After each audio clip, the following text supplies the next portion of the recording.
ask Chief Swan from Metro Fire to come and give an update. Okay.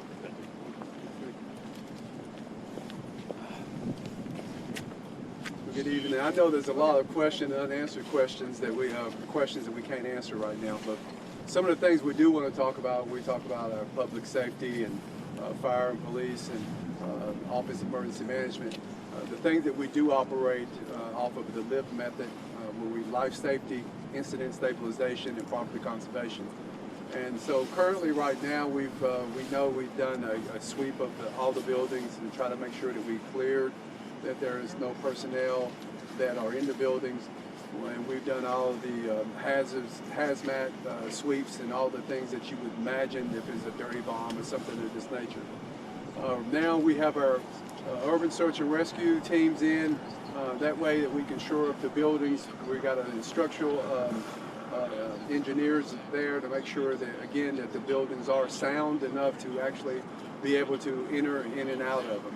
So again, it's a lot of moving parts, and I know there's a lot of questions that, again, that we're trying to answer, but at this point, it's just so many moving parts. So again, we just want to take our hats off to all the first responders and all the job that has been done in the city, especially right now with the infrastructure in the situation it is, all the partners that we have in local, federal, working together to make sure that, as the mayor said, we are a resilient city and we'll keep moving. Thank you. Any idea how many people were evacuated? That's a great question, and we're working on that because the way units are designed, and we're trying to get an accurate head count. What I can tell everyone, the Red Cross is partnering with us, and we have MTA or REGO buses set up throughout the city. So if there's anybody that's displaced, we'll take them to the East Park Community Center, and from there, we'll make sure that they have a place to stay for tonight or for as long as needed. Fair to say hundreds? Would you say hundreds? Like a ballpark? I would say many people that may be placed. I'm sorry, I don't want to put a number to it, but we know that there are people that are displaced. Chief, can you speak to the structural integrity of the buildings downtown? Given the explosion, is that part of the reason why there's a curfew for the next few days to make in case anything collapses?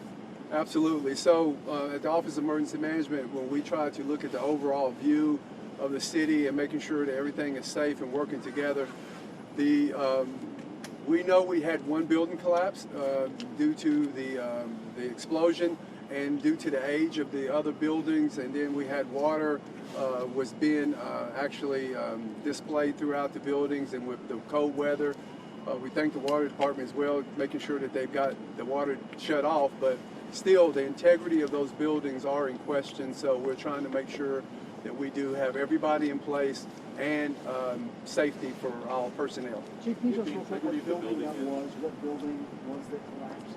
I don't have that address, I'm sorry. The other business was inside, residential or anything? Yeah, it was a building that actually housed across from the explosion, which above it was residential above, so I can't really give you that, I'm sorry.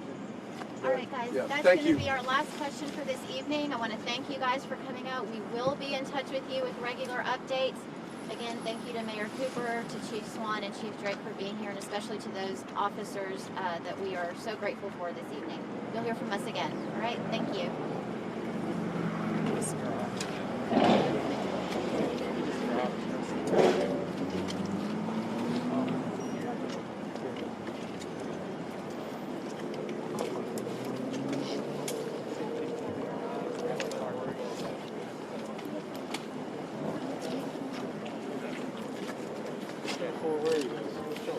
Right here.